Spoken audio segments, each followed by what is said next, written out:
नमस्कार दोस्तों, मैं अपने YouTube चैनल पर आप सभी का स्वागत करता हूं। दोस्तों, आज हम देश के सभी गद्दार मुसलमानों द्वारा अंजाम दिए जाने वाले ग़ज़वा-ए हिंद पर विश्लेषण करेंगे। जहरीली कट्टरपंथी इस्लामिक विचारधारा के तहत हिंद अर्थात भारत पर कब्जा करने के लिए मुसलमानों द्वारा जो युद्ध लड़ा जा रहा है, उसे इस जहरीली कौम ने ग़ज़वा-ए हिंद का नाम दिया है। ग़ज़वा-ए हिंद के चलते देश का मुसलमान सिस्टम जिहाद, लैंड जिहाद, पॉपुलेशन जिहाद, सीने जिहाद, लव जिहाद और ऐसे बहुत सारे जिहाद को अंजाम दे रहा है। भारत को इस्लामिक स्टेट बनाने के लिए पूरी जहरीली कौम ग़ज़वा-ए हिंद की तैयारी में जुटी हुई है। इस्लामिक हदीसों में जहरीले कट्टरपंथियों ने ग़ज़वा-ए हिंद का जिक्र किया है। दुनिया भर के आतंकवादी संगठन इन्हीं किताबों को फॉलो करते आए हैं, जो इन सबको लूटपाट और औरतों को खेती बोलकर औरतों पर बलात्कार करना सिखाते हैं। ज्यादातर बार ये सभी जिहादी इनके जहरीले मंसूबों को अंजाम देने में नाकामयाब हुए हैं। देश में आज तक जितने भी इस्लामी आतंकी पकड़े गए या फिर खत्म कर दिए गए, ये सब ग़ज़वा-ए हिंद के एजेंडे के तहत काम कर रहे थे। ग़ज़वा-ए हिंद जहरीली इस्लामी कौम द्वारा भारत के खिलाफ छेड़ा जाने वाला सबसे बड़ा जिहाद है। भारत में ग़ज़वा-ए हिंद के सपने देखने वाली देशद्रोही कौम सोशल मीडिया पर पूरी तरह से सक्रिय है। भारत में रहने वाले ज्यादातर पाकिस्तान परस्त लोग ग़ज़वा-ए हिंद के नाम से अलग अलग व्हाट्सएप ग्रुप चला रहे हैं। इनमें देश विरोधी गतिविधियां शामिल हैं। इन गतिविधियों के तहत भारत के मुसलमान देश को एक ऐसा इस्लामिक स्टेट बनाना चाहते हैं कि जहां पर जिहादी शिक्षा प्रदान करने वाले मदरसे होंगे। नेचर के खिलाफ जाकर छोटे बच्चों के पैदा होते ही उनकी नुन्नी को काट दिया जाएगा। औरत को खेती समझकर बुर्के की आड़ में उस पर रोज अत्याचार किए जाएंगे। औरतों की नीलामी होंगी। नैतिकता और वीरता की जगह कायरता और धोखेबाजी को सम्मान मिलेगा। संविधान को खत्म कर शरिया जैसा दानवीय कानून देश पर थोपा जाएगा। इसके बाद देश में अराजकता का माहौल बन जाएगा। इस देश में रोज डायरेक्ट एक्शन डे देखने को मिलेगा।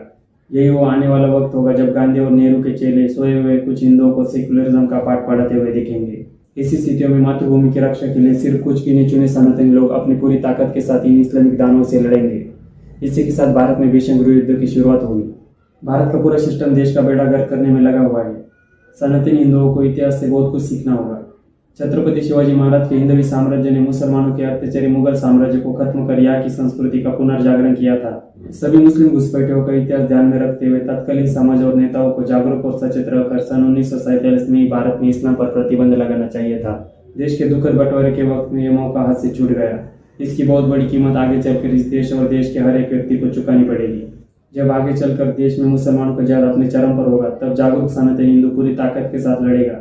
रही बात सेकुलर लोगों की, तो उनको भी जिहादियों के खिलाफ लड़ना होगा, क्योंकि जहरीली इस्लामिक आबादी शरिया प्रेम के चलते सबसे पहले संविधान को निगल जाएगी। उसके बाद मुसलमानों के रडार पर यही लोग होंगे।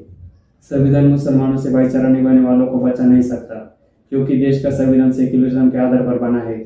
पर संविधान को बनाने वाले लोग भी यह कह चुके हैं कि जब तक इस देश में मुसलमान है, तब तक इस देश में धर्मनिरपेक्ष संविधान लागू नहीं हो सकता। इस्लाम को किसी भी तरह का सेक्युलरिज्म लागू नहीं होता। मुसलमान धर्मनिरपेक्ष संविधान का उपयोग कट्टरता और जिहाद को फैलाने के लिए करेंगे। इसके आड़ में वो भारत में फैलते जाएंगे। तो भारत के खोखले गवर्नमेंट और कॉन्स्टिट्यूशनल सिस्टम का फायदा उठाकर मुसलमान ग़ज़वा-ए हिंद को अंजाम दे रहे हैं।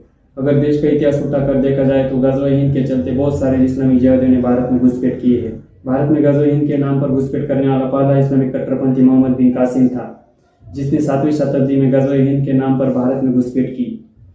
इसके बाद 11वीं शताब्दी में मोहम्मद गजनवी और मोहम्मद घोरी जैसे कटमुल्लों ने भारत में घुसपैठ करी। घोरी का मुख्य उद्देश्य भारत की लूट करने के साथ साथ इस्लाम का प्रचार करना था। सम्राट पृथ्वीराज चौहान से कई बार पराजित होने के बावजूद घोरी ने हमले जारी रखे। इन सभी हमलों की वजह ग़ज़वा-ए हिंद यही था। 1400 सालों से इस्लाम और जिहाद के नाम पर इस्लामी घुसपैठी हमेशा निजी महत्वाकांक्षा और हवस को पूरा करते आए हैं। गजनवी और घोरी जैसे आक्रांताओं ने भी यही किया। देखा जाए तो भारत में आने वाले सभी इस्लामी घुसपैठी इस्लाम के नाम पर ग़ज़वा-ए हिंद का उपयोग करते थे। इसमें डकैती, लूट, आम जनता का शोषण, महिलाओं के अत्याचार या फिर दूसरों की संपत्ति हड़पना, ऐसे बहुत सारे बर्बरतापूर्ण कृत्य शामिल थे। 1400 साल पहले कलयुग के प्रभाव की वजह से एक व्यक्ति ने जो दुष्कर्म किए, उन पर पर्दा डालने का कार्य उसके अनुयायियों ने किया। उसके सभी इस्लामी अनुयायी ने इसका स्वीकार किया, क्योंकि इस्लाम के नाम पर सभी बुरे काम करने के बाद अय्याशियां पूरी करने का मौका इन सबको मिल रहा था। यही सब चीजें आज छुपे एजेंडे के तहत भारत में चल रही है। ग़ज़वा-ए हिंद के तहत हिंदुस्तान एक सेक्युलर राष्ट्र से मुस्लिम राष्ट्र बन जाएगा, जहां पर संविधान की जगह शरिया लागू होगा। दोस्तों, कभी हिंदू बहुसंख्यक रहने वाले इलाके आज पाकिस्तान, बांग्लादेश और अफगानिस्तान के रूप में कट्टरपंथी इस्लामी राष्ट्र बन गए हैं। इंडोनेशिया के बाद दुनिया की दूसरी कट्टरपंथी इस्लामिक आबादी भारत में रहती है। ऐसा ही चलता रहा तो बहुत जल्द भारत दुनिया का सबसे बड़ी मुस्लिम आबादी वाला देश बन जाएगा। देश के लोग अगर इस सिस्टम के भरोसे रहे तो ये सिस्टम इन लोगों को तबाह कर देगा। ये बात अलग है कि जो सनातनी जाग चुके हैं वो लड़ेंगे। 75 साल पहले इस जहरीली कौम को अलग देश दे दिया था, फिर भी ये सभी इस्लामिक कट्टरपंथी भारत को पाकिस्तान बनाने की फिराक में रहते हैं। पाकिस्तान की जो पिछड़ी मुस्लिम कौम रोटी के लिए आटे का बंदोबस्त तक नहीं कर पा रही, वो पाकिस्तानी मुस्लिम कौम भारत पर कब्जा करने का सपना देखती है। वो ये सपना देख सकते हैं क्योंकि 1947 का देश का बंटवारा आधा अधूरा है। पाकिस्तान से भी ज्यादा कट्टरपंथी मुसलमान भारत में रह रहे हैं जो न इस देश के थे न होंगे। इन सब जहरीले इस्लामिक बड़ों का निर्णायक बंदोबस्त करना भारत के हर एक सनातनी हिंदू का लक्ष्य होना चाहिए। दोस्तों, ऐसे ही मेरे साथ बने रहिए। जय हिंद।